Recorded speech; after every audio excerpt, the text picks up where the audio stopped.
Greetings, everyone, and welcome to QX Institutional. I am Anais Ofranc, the founder of QualitaX. If you are not familiar with QualitaX, we are a technology consulting company focused on DLT-based digital transformation in the financial sector. Today is Monday, June the 3rd, and today's episode is brought to you by the teams at QualitaX, Bluechip, and RWA World. This is a monthly roundup covering the latest development in DLT and blockchain in finance, stablecoins, and real-world asset tokenization. Our partner, Bluechip, is an independent stablecoins rating agency, but not only. And our other partner, RWA World, is a technology-driven company specialized in real-world asset research and analysis. So let us jump straight in. Part 1, DLT and blockchain in finance. First, fundings and major partnerships.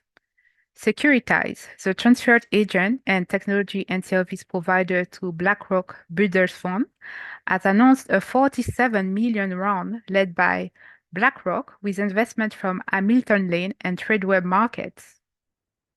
Tradeweb Markets, that operates one of the main over-the-counter markets for fixed income securities, has announced a partnership with Alpha Ledger, a blockchain infrastructure provider for fixed income assets. And as it prepares to launch its custody, clearing, and settlement services for digital asset securities, Prometheum Capital has selected Broadridge Post-Trade Solutions to facilitate post-trade operations for digital asset securities. Before we get to commentary, let us cover key industry initiatives for the month of May.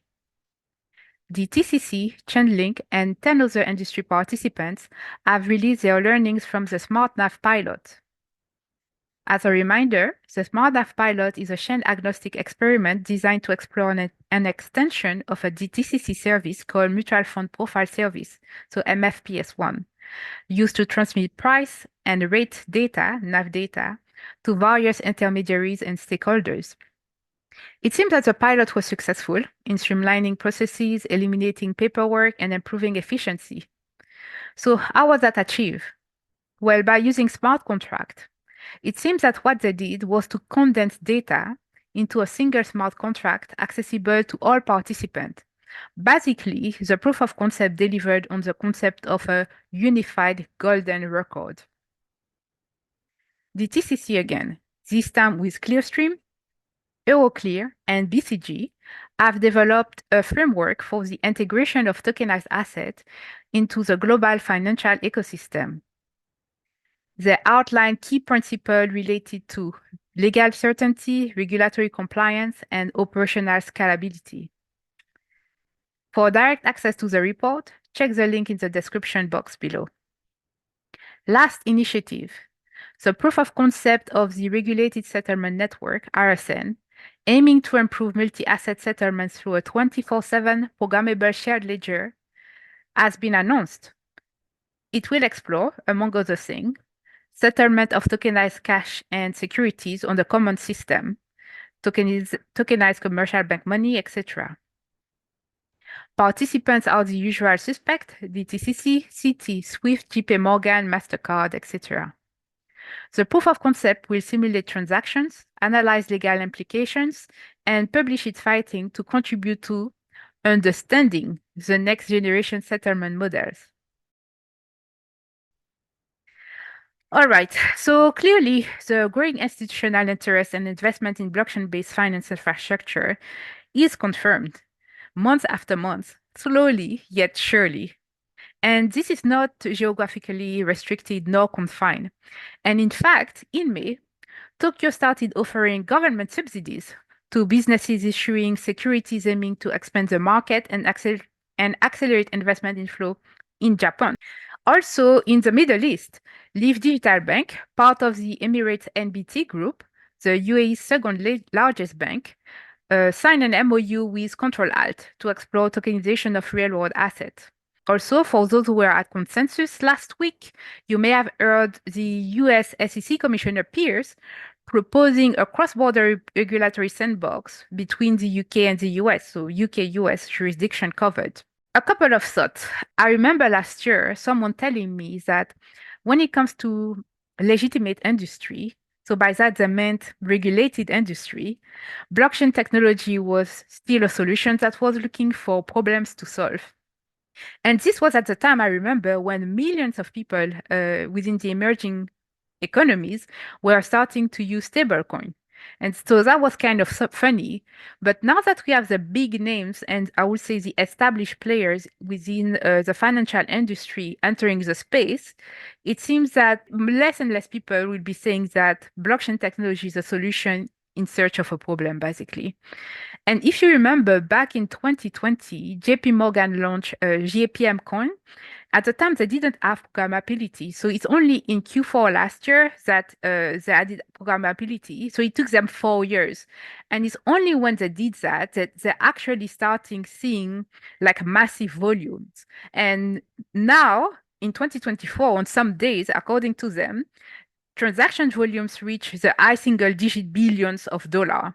So we clearly see that programmability of money, the fact that we can add programmable processes using leveraging blockchain technologies, and the fact that we can combine both programmable processes and programmable money, whatever form of money it might be, is starting to deliver serious, non-negligible, I would say, impact. And I think that what we are seeing is that blockchain is starting to transition from a niche technology and building momentum to become more of a mainstream solution in the financial sector, not only as a piece of technology to support infrastructure, but also as technology on which products can be built. So those are still early days in the grand scale of things, but if we compare the pace at which those news are coming now, and we started monitoring those as part of QX Snapshot more than a year ago now. So we have QX Snapshot, a newsletter published every Friday. If you're interested in this type of news, I invite you to subscribe on LinkedIn. So when we look at the pace of those news and those announcements, but not only on the proof of concept side, but we are seeing companies building products and institutions using those products. When we follow the money and the recruitment flows as well, we are definitely seeing a level not only of interest, but convergence and integration. And on the topic of integration, before I forget, the Enterprise Ethereum Alliance, so the EEA, has released its DLT interoperability specifications for public review in May. And I believe there are 2 weeks left for interested party to provide feedback. I will also leave the link below. As you may know, QualitaX is co-sharing the Enterprise Ethereum Alliance DLT Interoperability Working Group. This work has been in the making for 3 years now, 2 to 3 years, so it's a big achievement. We are hoping to release a couple of case studies in the summer to show how the specification has been implemented in the financial industry to basically deliver interoperability between different DLT or blockchain networks with different architecture, so EVM, non-EVM. Also, all of the initiatives that I mentioned earlier, one of their key aspect is interoperability. And not only interoperability between DLT networks, but also interoperability and integration between DLT blockchain infrastructure and existing market infrastructure. So it will be very interesting to see how the space develops because we are not interested. Well, we don't want to see a space where we are basically replicating the fragmentation and the inefficiency of the current financial markets. And this is where the expectation, I guess, from many market participants is reduce settlement cost, reduce settlement time, and enable greater interoperability to support more automation of processes. As I said at the beginning of the episode, a lot has happened in May. We will not go into the detail, but I still want to quickly mention them. Mastercard and its MTN network. Mastercard has executed its first tokenized deposit transaction on its multi-token network in collaboration with Standard Chartered and other partners. Standard Chartered completed a euro-denominated cross-border transaction on the Partio network. That marks a significant milestone when it comes to global payment system, hopefully. On the legal and regulatory side, ISDA, so the International Swaps and Derivatives Association, published a guidance note on the legal enforceability of tokenized collateral, providing a framework for analyzing tokenized security and stablecoin under existing documentation. All very exciting news indeed. So that is it on my side. We covered a lot on this first part of QX Institutional. Let us now focus on stablecoins with Garrett Jones, Chief Economist Officer at Bluechip Ratings. I'll see you next time.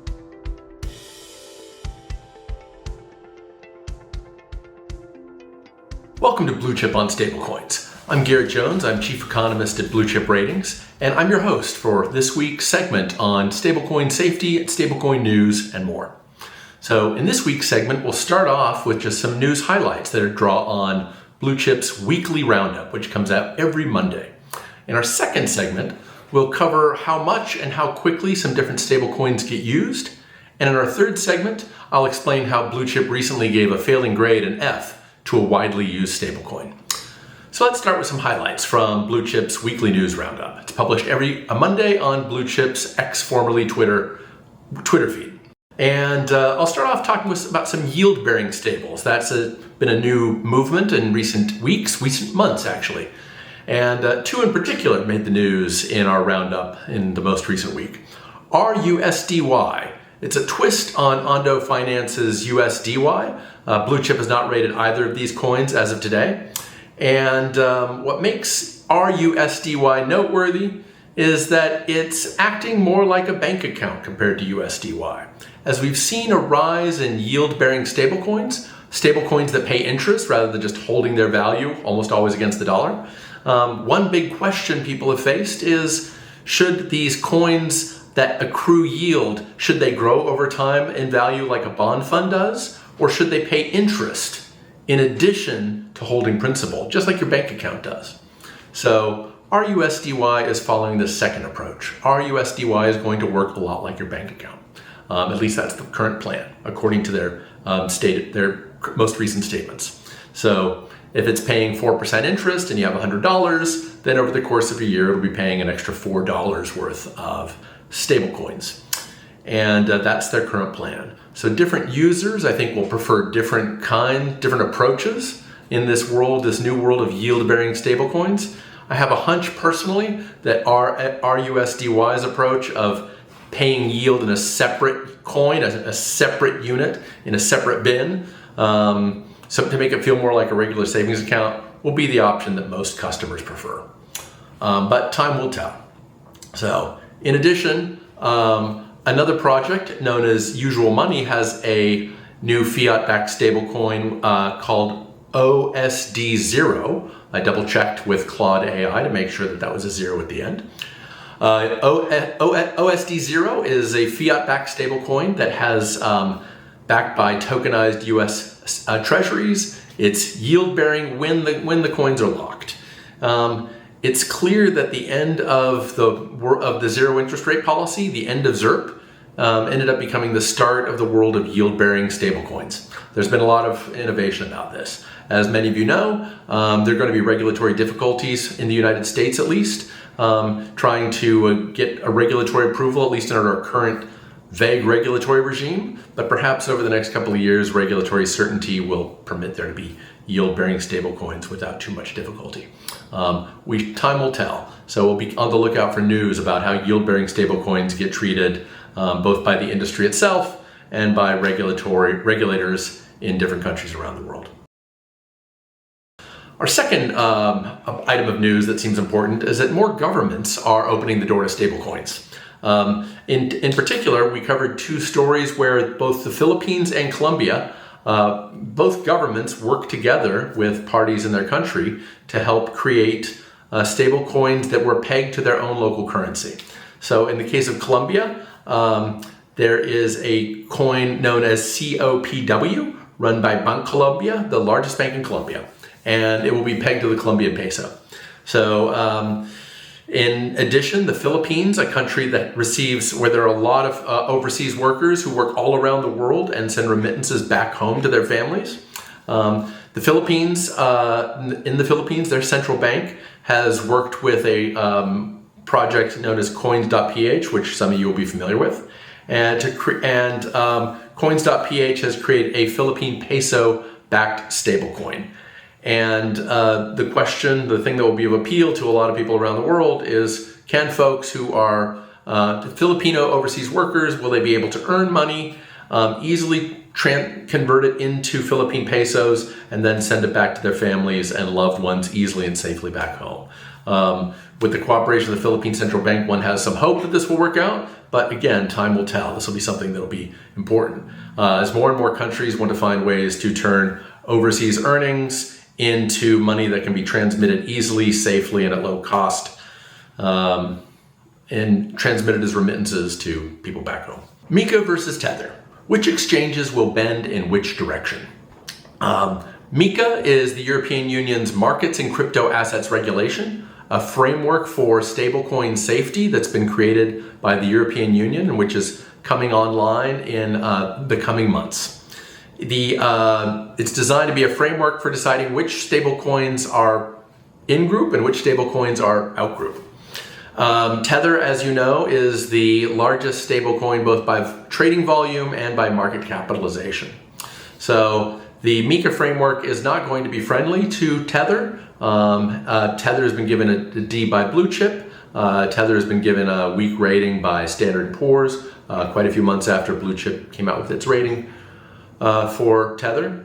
And so as regulators begin to just try to decide what are the rules for stablecoins that they would welcome people in their countries using, this battle between the most popular stablecoin and the will of regulators is going to be something that people who use stablecoins are going to be thinking a lot about. As we note in our weekly roundup recently, Kraken is actively reviewing Tether's status on the platform. There are no current plans to delist, says Mark Greenberg of Kraken. I'm pronouncing it both ways just to be ecumenical here. But it is actively reviewing Tether's status on the platform. So Kraken's an important exchange. People on different exchanges will be trying to decide to what extent do they want to please. Exchanges will be trying to decide to what extent do they want to please regulators, and to what extent do they want to please their customers. That's going to be a real trade-off in coming months and years. So. Especially as the stablecoin market matures and develops, sometimes in unpredictable ways. With that, let's close our news roundup for the week and move on to news analysis. This week, I want to talk about the velocity of stablecoins, how speedy different forms of stablecoins are used in the real world. So many of you already look at market caps and already look at the volume, the 24-hour, for instance, volume of how quickly a coin is used. I want to point out that a measure of velocity of spending that economists use routinely, economists like myself, I think will be turned out to be very useful to many of you for thinking about stablecoin usefulness. So when economists think about the speed at which money is spent, we think in terms of dollars per period of time. Just as car speed is reported in miles per hour, we tend to think of the speed of money usage as being dollars used per period of unit time. And in particular, how we like to think about how quickly an average dollar turns over in each day. So typical measures of volume that one sees widely online, whether on Yahoo Finance or CoinGecko or CoinMarketCap, these measures actually don't immediately report turnover per dollar. Instead, it's just turnover per day. So this measure of turnover per dollar per unit of time, I think, will be quite useful if you think about this. So let's take a moment here and think about, and just for the normal broad U.S. economy, how quickly does the average American dollar get spent in a year? So if we treat money, if we look at the measure of money that economists, that many of you have seen in classes before perhaps, the measure of money known as M2. M2 includes checking accounts, most savings accounts, and all currency. M2 in the United States on average turns over 1.3 times per year about. So the average dollar is getting turned over a little more than once per year. It's being spent, going through the cycle of going somewhere and coming back a little more than once a year. By contrast, if we look at the checking reserves that banks use, that banks hold, and how quickly that turns over, that could be quite a bit faster. In the old days, before the global financial crisis, when banks couldn't earn interest on their reserves and they just tended to hold the absolute minimum of reserves possible, so many checks were cleared by the average bank, where banks are sending money from where banks are sending money from one bank to the other and back, sometimes in just the same day. In the pre-global financial crisis world, it was common for money to turn over more than once per day. So bank money, bank reserves, to turn over more than once per day. So Bank of America would get a check from Citibank, and it would pay off Citibank, and then within minutes or perhaps even milliseconds, Citibank would receive a check saying, oh, you need to send money back to Bank of America. And so money would be going through these round trips very, very quickly. That was very common. The world of stablecoins is much the same as this pre-global financial crisis world of bank payments. So if we look, for instance, at any of the mainstream measures you'd look at online, it looks like for USDC, for instance, I pulled this up just moments ago from Yahoo Finance. For USDC run by Circle, as you know, the 3-month average daily turnover of USDC is 25% of the value of all USDC. So about a quarter of the USDC in the world is getting turned over on the average day. So if you want to think of it very crudely, every 4 days, all of the USDC is getting turned over. Of course, some people are turning over very quickly. Other people are just parking it. So it's an average of multiple people's experiences in that average. But that's the nature of tracking the behavior of many, many people with one glib summary. Tether, by contrast, seems to be turning over much more quickly. Again, this is just based on the reports we have, based on the data we have. We welcome better data in the future. Tether, by contrast, seems to turn over about 60% of it turns over every day on average. So in 2 days, it's turning over, again, on average, glibly, 1.2 times. So Tether has higher velocity than USDC as far as we can measure right now. Maybe that'll change in the future.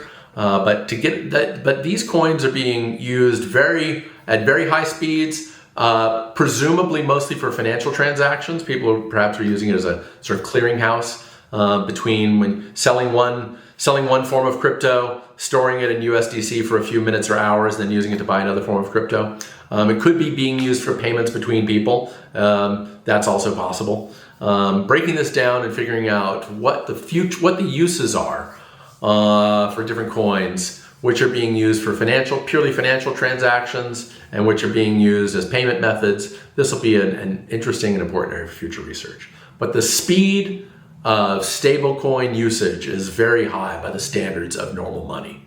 So this is acting like real money, and in the sense not just as a store of value, but truly as a means of payment, as a means of particular of market settlement.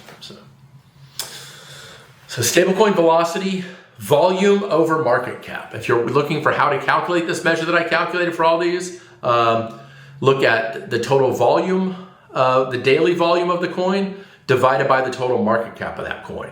That is the measure that I'm using here. And in particular for these estimates that I reported, I used the 3-month average, which I found reported on Yahoo Finance's data set, which is updated, they say, daily.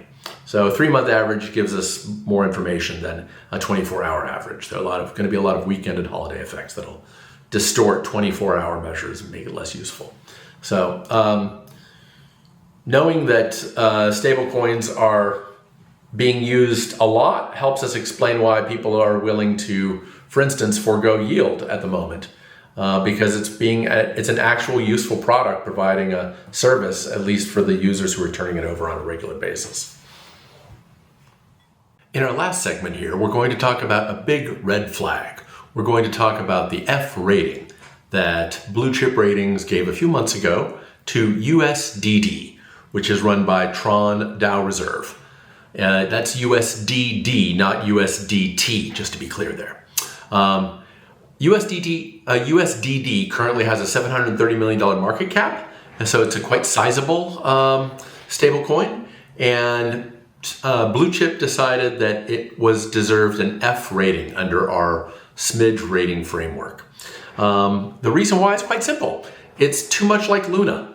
A longer explanation is that, as many of you know, Luna is a stablecoin that completely collapsed a couple of years ago. And the central reason it collapsed is because it's a coin that was basically backed with its own equity. Real stablecoins, real banks, take the deposits that they're given and invest them in something safe, sometimes long-term, sometimes short-term, but something that has clear value. The coin is not backed by itself. Your bank account is not backed by the mere bank's promise to go and raise money someday if it ever needs to get your money back. Your bank, when you deposit $100 or $1 million in there, does not take that money and just spend it on salaries or give it to its friends or invest it in some highly speculative project. Instead, what it does is it sort of generally saves it in some kind of safe format. And stablecoins so far have needed to do just the same thing. Perhaps with some tweaks because of the nature of technology, but ultimately, stablecoins are being run in a manner similar to that of traditional banks. And coins that don't do that are going to have a tough time getting anything close to a good rating from Bluechip.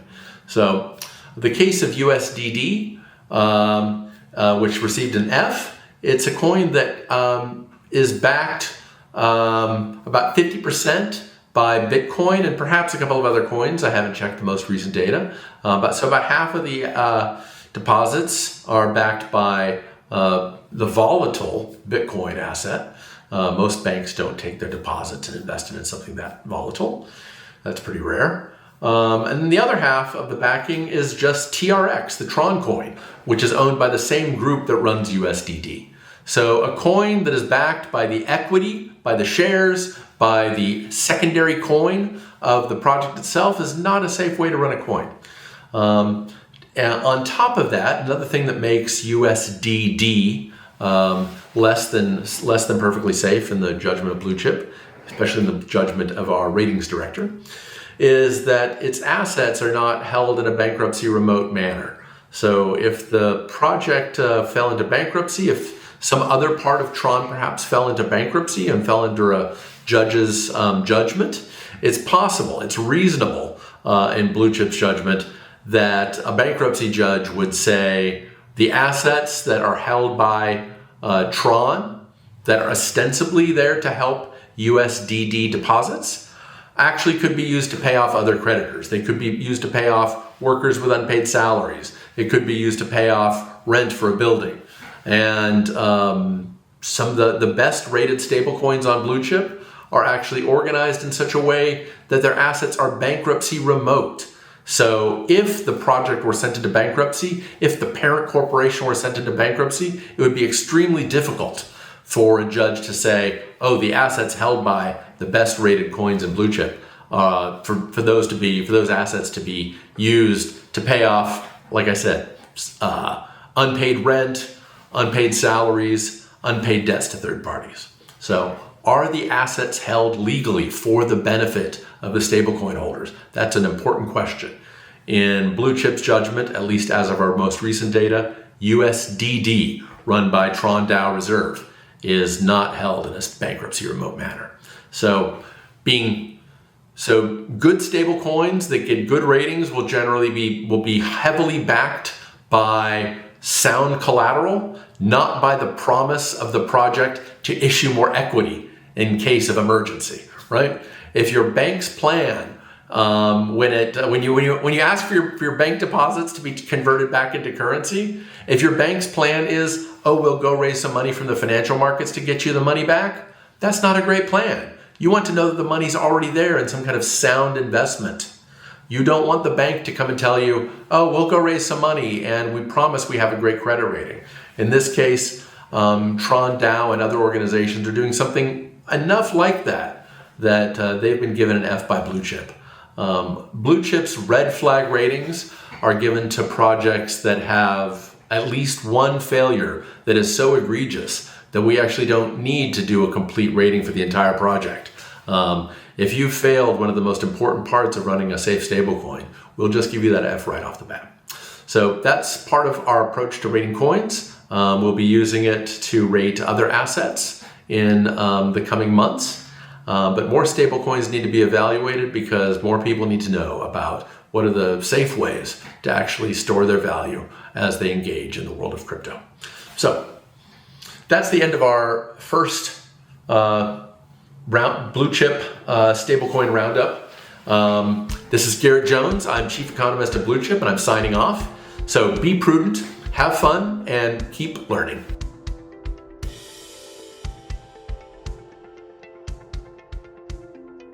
Hello everybody, my name is Tyler Sherwin and I'm the co-founder of RWA World. Today I'm joined by my co-founder and head of research, Ray Buckton. How are you doing today, Ray? I'm doing fantastic, Tyler. Super excited to splice and dice some tokenization insights. Yeah, so for our audience, if you haven't heard of RWA World, we are a thesis-driven technology company specializing in real-world assets. And it's our goal to bring clarity and transparency to the world of tokenization. So we, in particular, specialize in the research and categorization and analysis of trends and market developments in the world of real-world assets. We've built a 13-category taxonomy and are constantly staying on top of the latest developments in tokenization.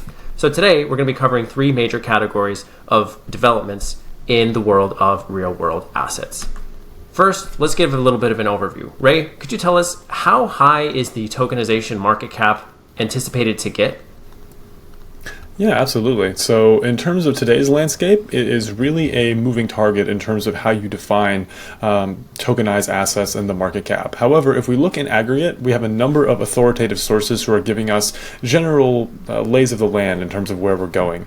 We have Boston Consulting Group, who's saying that we're going to see around $16 trillion worth of tokenized assets on chain by the end of 2030. And as well, 21Co saying it's closer to between $10 and $15 trillion within that same time frame. However, the reality of the situation is that nobody really knows ultimately. We can opine about what range in which tokenized assets will fall in terms of their market cap, but ultimately, as I like to say, we're entering into the soaring 20s, which is a bit of a play on the last century's 1920s roaring 20s. So it's a very exciting time to be working at the juncture of tokenized assets and in the interpolation of traditional financial systems into these emerging technological rails. Yeah, I think it's an extremely exciting category. And for those who are unfamiliar with the term, tokenization is simply the process of putting a token on the blockchain that represents ownership rights to an off-chain asset. We take a pretty broad view of what tokenization means, and any sort of a asset class that makes its way onto a blockchain in the form of a digital twin, such as stocks, bonds, T-bills, or even commodities, real estate, collectibles, etc. We're doing our very best to categorize all of these and ultimately try to answer this question of how large can this market actually get. So we've talked a little bit about theory. Let's talk about some of the institutions who are actually moving assets on chain. Ray, could you tell us a little bit about some of the institutions that are moving money to the blockchain? Yeah, absolutely. So there are tons of institutions, as they're defined, moving their assets in terms of tokens onto an on-chain environment. However, the largest in terms of market capitalization at present is definitely tokenized public debt in the form of U.S. Treasuries, and we have seen an absolute Cambrian explosion of issuers who are undertaking this venture. So BlackRock is by far the largest name who is doing so with their BUIDL fund, and that's not a typo there. They are interpolating huge amounts of capital from the Treasury market now onto an on-chain environment. Ondo Finance, an earlier tokenizer, is now ultimately using around 99.5% of their total volume within the BUIDL fund itself, which goes to show that we're already seeing confederations in terms of certain existing on-chain native tokenizers working with the now incumbents who are entering into the tokenization space. As well as Superstate, they have passed an exciting milestone of having 9-figure AUM, so that's over 100 million in terms of tokenized treasuries within their fund. That's their USTB fund. They're doing a very exciting asset-based tokenization thesis-driven tokenization activity. So very excited to see the future of Superstate as well. It's headed by Compound Finance CEO Robert Leshner, who has no shortage of experience in terms of how on-chain assets and decentralized finance works, and he's taking that rich experience and bringing it now into the traditional financial market and the intersection of on-chain assets. And of course, we have Franklin Templeton. Franklin Templeton has been tokenizing treasury bonds, bills, and everything in between for a number of years now, because time certainly flies, on the Stellar network. And the CEO, Jenny Johnson, has said recently that ETFs and mutual funds are now all eventually going to make their way on-chain because tokenized asset rails are far more efficient for issuers. It can save them huge amounts of basis points, enable a near instantaneous, so T0 settlement. We just recently got back to T1 settlement here in the United States, and it's truly the future of global finance. So in terms of institutional developments as it pertains to specifically treasury tokenization and public debt tokenization, it's a very exciting time to be watching the market. I agree, and I think it's interesting that we have some of these incumbents like BlackRock and Franklin Templeton, as well as Superstate, though, which is a brand new startup in the space of tokenized real-world assets in comparison to BlackRock and Franklin Templeton, which are many decades-old institutions. And I know that Larry Fink, in particular, the CEO of BlackRock, really kicked off a storm when he described the Bitcoin ETF approval as a stepping stone towards tokenization.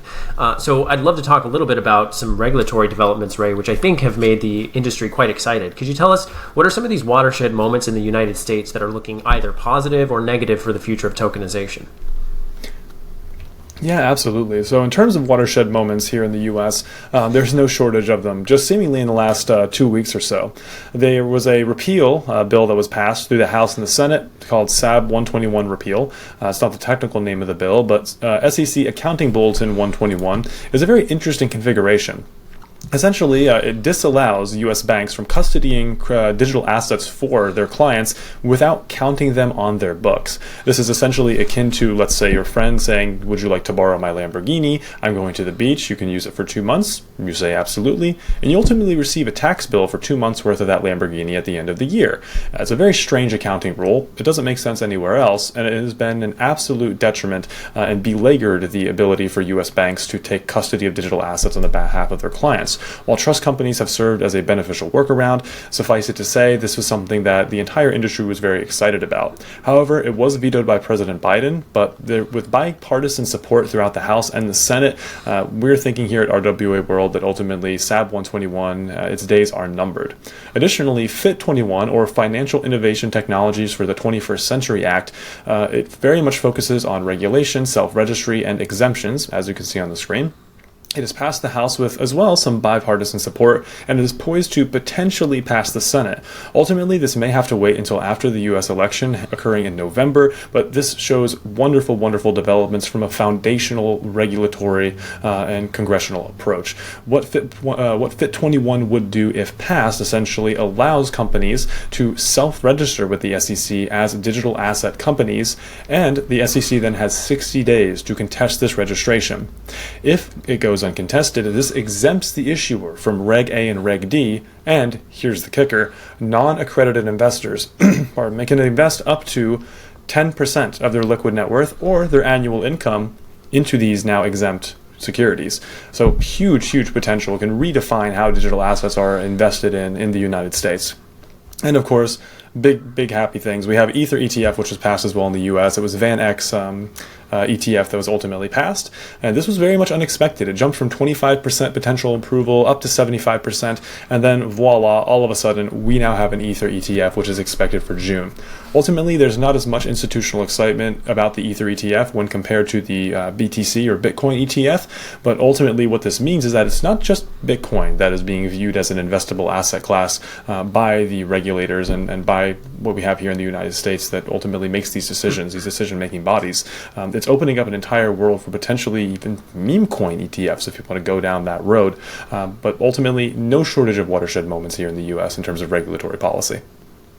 I think it's a very encouraging time in the U.S., despite the fact that Biden did, in fact, veto the SAB 121 repeal.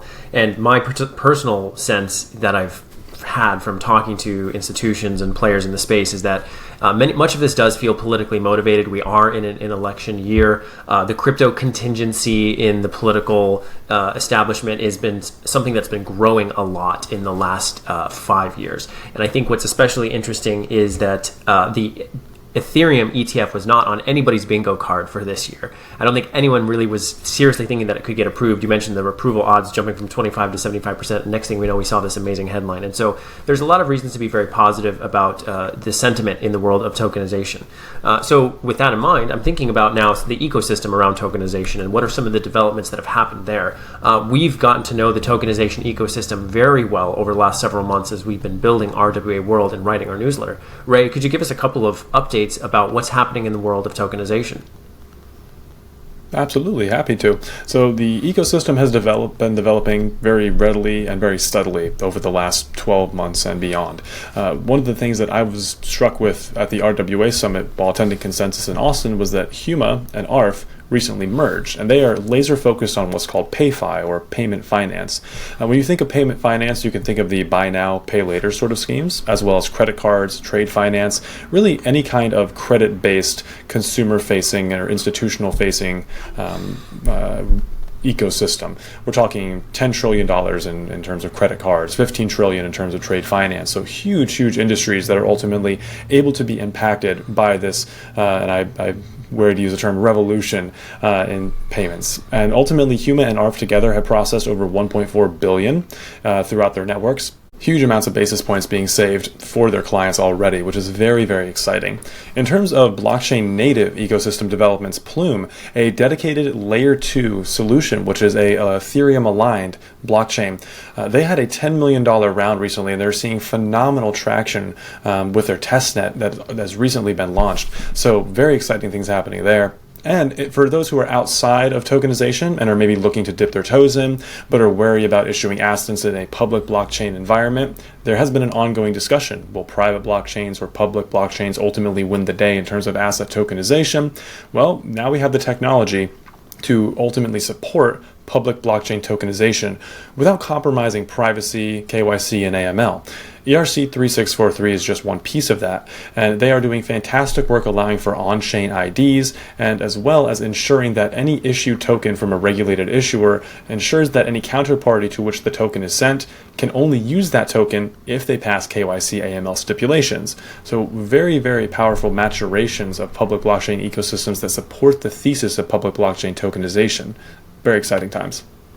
It is indeed, and I think it's exciting with what the ERC 3643 Foundation is doing. We have been a contributor to some recent reports. Ray, in fact, you were featured in one of the deep dives on the protocol, the Token for Regulated Exchange, TREX as they're calling it. It's a very fascinating protocol that I'm excited to learn more about. So if any of this has been helpful to you listening to this in the audience, we would encourage you to subscribe to RWA World, where we provide these weekly insights to our institutional audience. The likes of the head of ECB's tokenization, the leaders at Chainlink, some of the top brass in some of the leading institutions across the both TradFi and Web3 ecosystems are subscribers to this database and newsletter. And a lot of the work that we have summarized in this newsletter is also sourced from the largest publicly available database for real-world asset companies. This includes marketplaces, layer 1s, layer 2s, specific token issuers and asset classes all across around 390, almost 400 different companies listed in our database. And so there's two resources that I would encourage our audience to take a look at. The first is rwa.world, our website where you will find our database. And then, of course, the newsletter where Ray and myself summarize over 50 hours worth of research every single week on tokenization insights and intelligence for your reading pleasure. So I hope this has been helpful for you as we analyze the world of tokenization, and we look forward to seeing you in the next edition of QX Institutional.